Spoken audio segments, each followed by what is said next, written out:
Welcome everyone to the 2024 St. Paul's String Quartet Competition Virtual Interviews. My name is Ray Shows. I'm first violinist of the Artaria String Quartet and founder and administrator of America's finest competition exclusively for string quartets. This is our 19th year of competitions, and today I have the distinct privilege of introducing the FORST Quartet from Chicagoland. Hi to the four of you. Hello. So, you guys are returning from last year, so I don't have to tell you about the protocol in this thing. You'll know there's a series of questions, and we'll see if the answers have evolved or they're similar from last year. I don't think anybody's going to make a comparison, but it's nice to see you returning for the second effort to do exceptionally well like you did last year. So we'll start with, could each of you please tell our audience your name, the instrument you play, and where you're originally from? Hi, I'm Joel Kang. I'm one of the violinists of our quartet. I'm a junior year, going to senior next year, and I'm originally from Southern California. I'm Brian. I'm a senior violinist in the quartet. I'm from North Carolina, but yeah, I'm from North Carolina.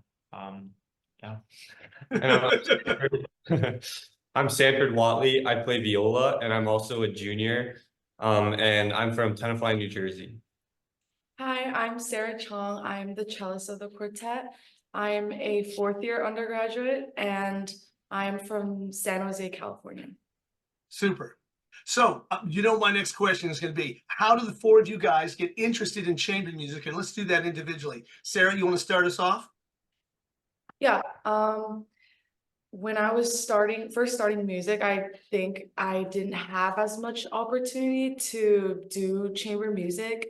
It was mostly just like traditional solo learning. And so because I've always wanted to do it, I think in high school, I really actively searched for playing opportunities to do it with my friends. And then that turned into a more serious thing in my later years and in college. And then I was lucky enough to meet some really good musician friends and started off with a friend for fun thing, and now I'm taking it seriously and I really like it, and I plan to continue it in the future. That's great. Sanford, what's your story? Yeah, similar to Sarah, I had almost no exposure to chamber music when I was really young. And I think one thing too for music was it was always very hard for myself and my parents, of course, to get me to practice. But I think it all changed when I went to Kinhaven for the first time when I was pretty young. And it was the first time I got to play chamber music, make a bunch of really great music friends, and just have a lot of fun. And I think it really opened my mind up to different possibilities of music that I never expected before. And I was like, I can practice, but with my friends.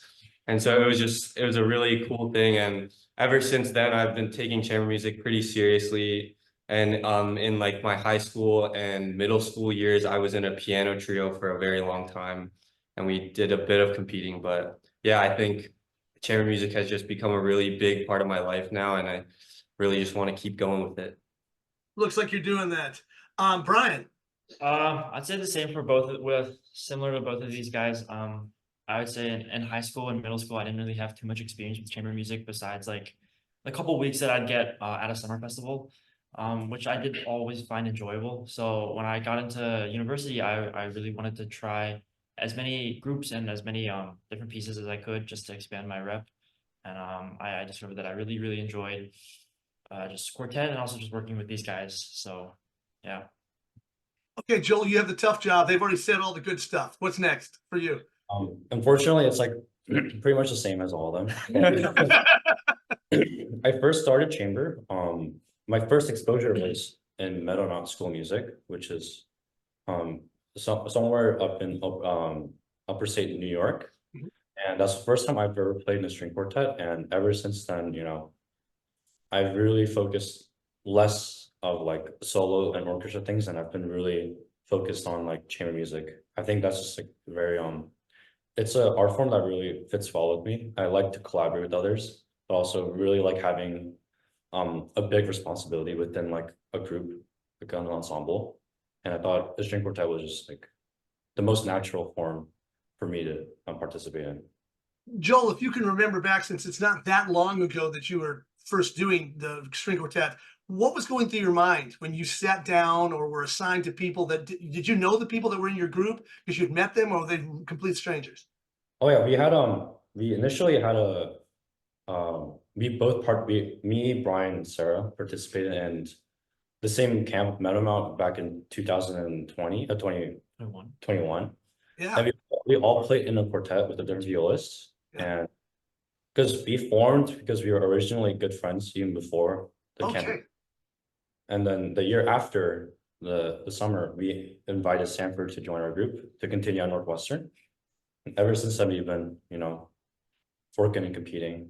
Now, so that explains kind of how you coalesced into your quartet, not because you knew each other at Meadowmount, and the one thing developed, and then Sanford was walking down the street at the wrong time, and you grabbed him, threw him in. And Sanford, what was it like joining up with a group that already knew each other? Did you know these guys kind of as friends, and then they asked you, or it was like a cold call? What was this?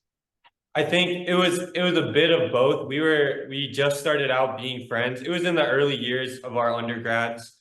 And I think I knew they were really strong players, and we weren't super close, but once we started doing quartet together, we all became just really good friends. And I think we're all just really close now. The FORST Quartet, where did you get that name? Who came up with that? We have a few versions of why we have that name. But I think our favorite one is we all like to play this game together. And basically when you win, like people always say, let's get first place as like a joke. They kind of say first place, but with a weird twist on it. And so that's kind of where our name was inspired from. Just like a saying in a game, but it also means forest. So I'm gonna let the audience figure the rest of that part out. That's great, man. That's a great story. All right, so now let's talk about repertoire. Okay, I forgot to put the list in front of me. Please tell me what your two pieces are that you're selecting from again. Somebody. We're playing the Brahms A minor string quartet and then the George Walker string quartet #1. Oh yes, okay, very very good. And then the compulsory work, of course, Yes. added to that. Sure. Which all the groups have to play. The Billy Childs string quartet. So when you selected your repertoire, Sarah, what was why the two pieces that you chose? I could talk about the George Walker actually. So this one, it's other than all four of us just finding it nice and interesting. I think one thing that a little special part of the selection, I think, is in our chamber orchestra at school. A couple years back, we actually played the second movement, the Adagio, like for a chamber orchestra arrangement. And I mean, everyone, when they get to hear it, it's very pretty, it's very nice, and the chamber orchestra arrangement of it is also very nice. And like we all remember it sounding very good. And when we realized that it was like a string quartet, Yeah. we thought that, this would be a nice thing to try out. So I think that was like a pretty like big part of why we wanted to choose this piece. I mean, there's like a lot of great pieces to choose from, but How did you come to the Brahms? So I had played the Brahms a couple times, just like bits and pieces of it. And I think I had really come to love the piece a lot and thought it would be really good. Just thinking like for the future, like I thought it would be really good to compete with.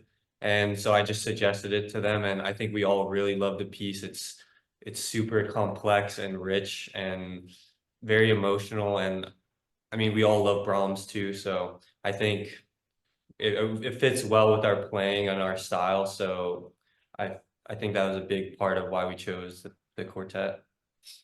Brian, let me ask you this question about the Brahms. Since you don't play viola, what was Brahms's relationship with the viola? What do you know about that? I don't know. I don't know too much about that. I just know I think he favors the viola a little bit. He has a couple of viola sonatas and he's got a lot of good melodies for the viola throughout the quartet. A lot of tricky little runs. Yeah, absolutely. So Sarah, tell the audience, kind of describe to them your rehearsal style. Our rehearsal. Okay, I remember this question from last year, and I think if I'm correct, we talked about how there's a bit of a spontaneous aspect to our rehearsal schedules. I would say that's still true, but we've changed and we tried to make it a bit more structured. We're trying to take things more seriously and like up the level. So I do think this year we have a bit more structure. We want to make more of our opinions heard, make it more open, but at the same time, like have like set times and blah blah blah, but also keep it light. Like we're very close, as we mentioned. It's always like productive, but kind of like the highlights of our days, like whether it's the start or the end, usually the end of the day, but when we all walk home together. So it's still fun and mostly cheerful. But I think we've come a long way as a quartet because we've worked together for some time now. And I think, yeah. One last thing. So, Sarah, you actually started talking about this, but let's let one of the other guys do this. I don't care, one of you three.